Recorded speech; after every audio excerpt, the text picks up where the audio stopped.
안녕하세요. 모두가 사는 교회 올리브교회 박종범 목사입니다. 오늘도 하나님의 은혜와 평강이 우리 주 예수 그리스도 안에서 저와 우리 모두에게 넘쳐나길 주의 이름으로 축복합니다. 오늘은 시편 16편 1절에서 11절 말씀에 근거하여 하나님께 피하는 실제적인 방법이라는 제목으로 하나님 말씀을 전하겠습니다. 오늘 부활주일을 은혜주게 보내셨습니까? 코로나로 인하여 어려움도 없지 않았겠지만 그러나 우리 주님은 살아나셨습니다. 사망의 권세를 깨뜨리시고 무덤을 박차고 다시 살아나시고 우리의 주인이 되신 우리 주 예수 그리스도를 찬양합니다. 그분이 이 코로나의 어려움도 능히 깨뜨리시고 우리를 다시 일으켜 세워주실 줄 믿습니다. 하나님의 은혜 가운데 영광스럽게 부활절을 맞이한 하나님의 사람들이 하나님의 부활의 능력을 힘입어 우리 주 예수 그리스도의 부활의 능력을 힘입어 매 순간에 승리하며 살아가시길 다시 한번 축복합니다. 오늘은 시편 16편 말씀인데요. 다윗이 신앙을 고백하고 있는 이야기입니다. 다윗이 시편 16편 1절에서 이렇게 고백하고 있습니다. 하나님이여 나를 지켜주소서 내가 주께 피하나이다. 다윗은 하나님께 피하는 법을 알았습니다. 그리하여서 다윗은 여러 가지 루트를 통해서 날마다 하나님께 피하였고 결국 하나님은 자기에게 피하는 자에게 방패가 되어주시지요. 그래서 하나님은 자기를 의뢰하는 모든 사람들을 돌보아 주십니다. 하나님은 다윗을 끝까지 지켜주셨습니다. 우리도 잊지 말아야겠습니다. 하나님께 피하면 하나님께서 우리 영혼을 책임져 주십니다. 오늘 다윗의 시편을 통하여서 하나님께 피하는 실제적인 방법이 무엇인가를 살펴보겠습니다. 하나님께 피하는 실제적인 방법, 첫째는 바로 믿음의 고백이 일상이 되게 하는 것입니다. 오늘 2절에 이렇게 말씀합니다. 내가 여호와께 아뢰되 주는 나의 주님이시오니 주밖에는 나의 복이 없나이다. 다윗은 주밖에는 나의 복이 없습니다. 이렇게 고백을 하고 있습니다. 5절도 이렇게 말씀하고 있습니다. 여호와는 나의 산업과 나의 잔의 소득이시니 나의 분깃을 지키시나이다. 내게 줄로 재어준 구역은 아름다운 곳에 있으며 나의 기업이 실로 아름답도다. 다윗은 믿음으로 자신의 신앙을 고백하고 있습니다. 자기 말이 자기 귀에 들리도록 고백하고 있다는 거예요. 어떤 고백을 하고 있습니까? 주님이 나의 주인이시다 라는 고백을 하고 있습니다. 그리고 주님이 나의 복이십니다. 오직 주님만이 나의 분깃이시고 나의 기업이시고 나의 복이십니다. 이렇게 고백하더라라는 거예요. 하나님께 피하는 실제적인 방법은 무엇입니까? 믿음의 고백을 하나님께 날마다 올려드리는 것입니다.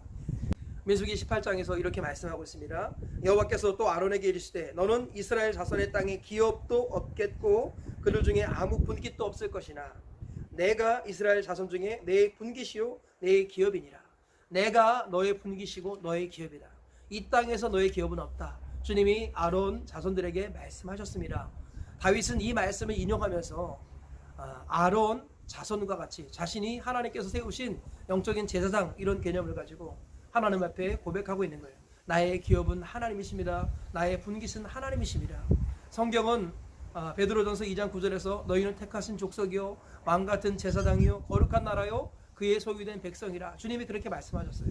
우리는 다 왕같은 제사장입니다. 우리도 하나님께 피하는 법을 배워야겠습니다. 그러기 위해서는 날마다 믿음으로 고백을 해야 합니다. 이 고백을 글로 써도 좋고 그죠? 노래를 해도 좋습니다. 그리고 내 귀에 들리도록 내 영혼이 듣도록 하나님 앞에 기도로 아뢰는 것도 좋습니다. 주님이 정말 기뻐하시는 것, 주님은 자기에게 피하는 모든 자의 방패가 되시는데요. 주님이 정말 누구에게 방패가 되어주십니까? 자기에게 신앙을 고백하는 사람의 방패가 되어주십니다.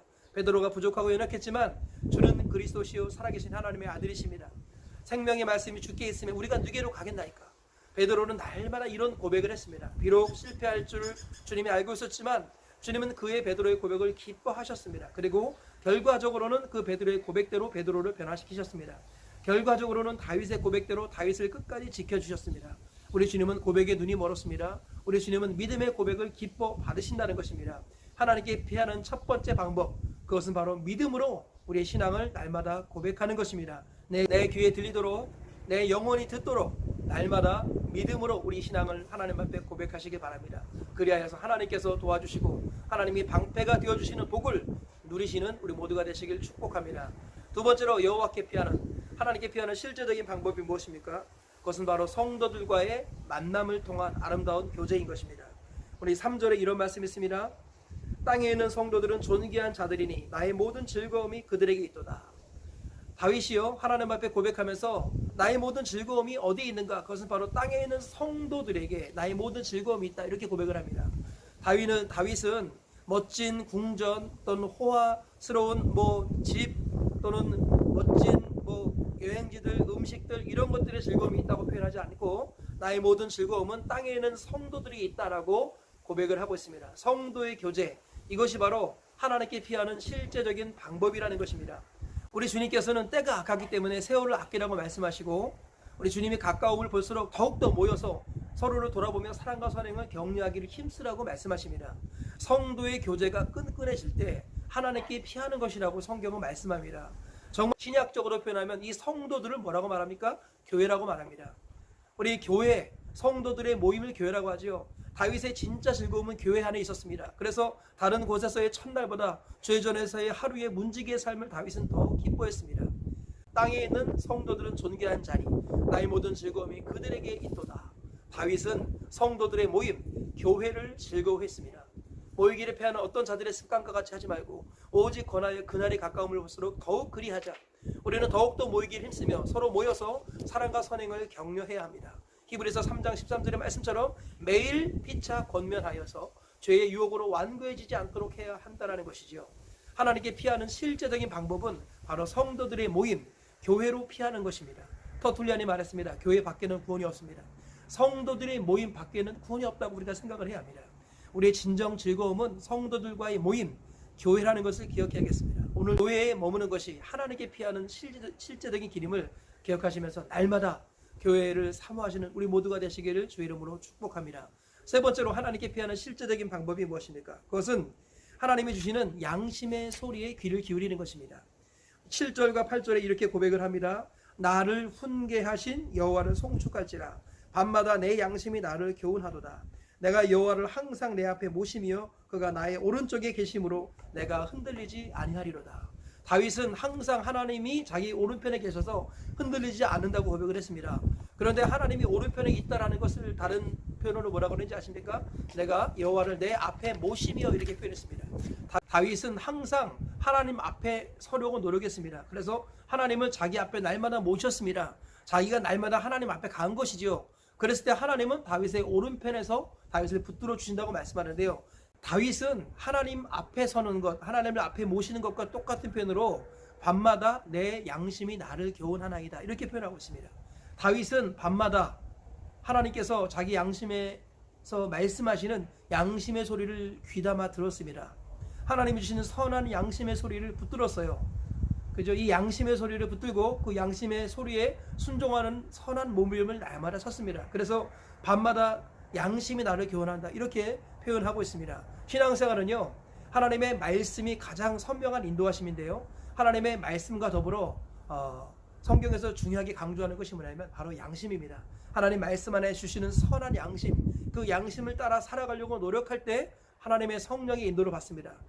바울이 이런 고백을 했습니다. 내가 범사에 양심을 따라 하나님을 섬겼다 이렇게 표현합니다. 이 바울도 양심을 따라 하나님을 섬겼습니다. 바울이 디모데에게 말하기를 내 속에는 착한 양심을 버리지 말아라. 양심을 버리면 믿음이 파산한다 라고 바울이 디모데에게 교훈하기도 합니다. 하나님께서는요, 하나님의 음성이 들려지는 방편으로 우리에게 선한 양심을 허락하셨어요. 그래서 이 양심은 물론 말씀의 점검을 받아야 합니다. 모든 양심의 소리가 하나님의 음성은 절대 아닙니다. 그러나 하나님을 사랑하고 하나님의 말씀에 순종하려고 노력하고 날마다 하나님께로 향한 사람, 그 사람의 마음에서 울리는 양심의 소리는 하나님의 음성일 가능성이 큽니다. 그래서 100%는 아닐지라도 하나님을 섬기며 살아가는 사람들에게 주시는 양심의 소리, 그 양심의 소리에 귀를 기울일 때 하나님의 음성을 민감하게 들을 수 있게 되는 것입니다.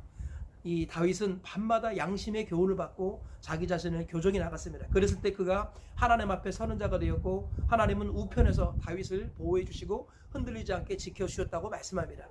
하나님께 피하는 실제적인 방법은 내 안에 일어나는 선한 양심, 그 양심의 소리에 귀를 기울이는 것입니다. 그 양심의 소리를 듣고 그 양심의 소리의 이끌림을 따라 순종하는 것, 이것이 하나님이 기뻐하시는 실제적으로 하나님께 피하는 방법인 것입니다. 오늘 세 가지 말씀을 전했습니다. 하나님께 피하는 실제적인 방법 세 가지를 말씀드렸습니다. 그것은 바로 첫째로 믿음의 고백이 일상이 되게 하는 것입니다. 하나님, 우리가 믿음으로 고백하는 그 고백을 들으시고 하나님이 우리를 보호해 주신다라는 것이죠. 두 번째로는 성도들의 모임을 사모하는 것입니다. 우리의 진정한 즐거움이 성도들의 모임, 즉 교회 안에 있을 때 그것이 하나님께 피하는 것입니다. 세 번째로는 하나님이 주시는 선한 양심의 소리에 귀를 기울일 때 하나님께 피하게 되는 것입니다. 이 세 가지 하나님께 피하는 실제적인 방법을 기억하시면서 날마다 하나님의 인도를 받으시고 주님의 보호를 받으시다 이 땅을 사시고 천국까지 가시길 주님의 이름으로 축복합니다.